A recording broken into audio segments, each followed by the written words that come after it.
স্থানীয় সময় বুধবার গভীর রাতে পাকিস্তানের আজাদ কাশ্মীরের মুজাফফরাবাদ সহ বিভিন্ন জায়গায় ক্ষেপণাস্ত্র হামলা চালায় ভারত। এতে ভয়াবহ বিস্ফোরণে কেঁপে ওঠে চারপাশ।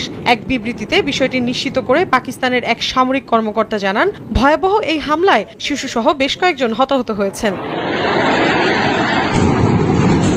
পাকিস্তানের আন্তঃবাহিনী পরিদপ্তরের মহাপরিচালক লেফটেন্যান্ট জেনারেল আহমেদ শরীফ চৌধুরী জানিয়েছেন, ভারত তাদের কোটলি, ভাওয়ালপুর এবং মুজাফফরাবাদ সহ বেশ কয়েকটি স্থানে মধ্যরাতে কাপুরুষোচিত হামলা চালিয়েছে। তিনি আরো বলেন, পাকিস্তানের বিমান বাহিনীর সব বিমান আকাশে রয়েছে। ভারতের আকাশসীমা থেকে এই ন্যাক্কারজনক হামলা চালানো হয়েছে। তাদের বিমান পাকিস্তানের আকাশসীমায় প্রবেশ করতে পারেনি, এমনকি কয়েকটি জেট ভূপাতিত হয়েছে বলেও দাবি করেন তিনি। পাশাপাশি সঠিক সময় বুঝে হামলার জবাব দেওয়া হবে বলেও স্পষ্ট বার্তা দিয়েছে ISPR।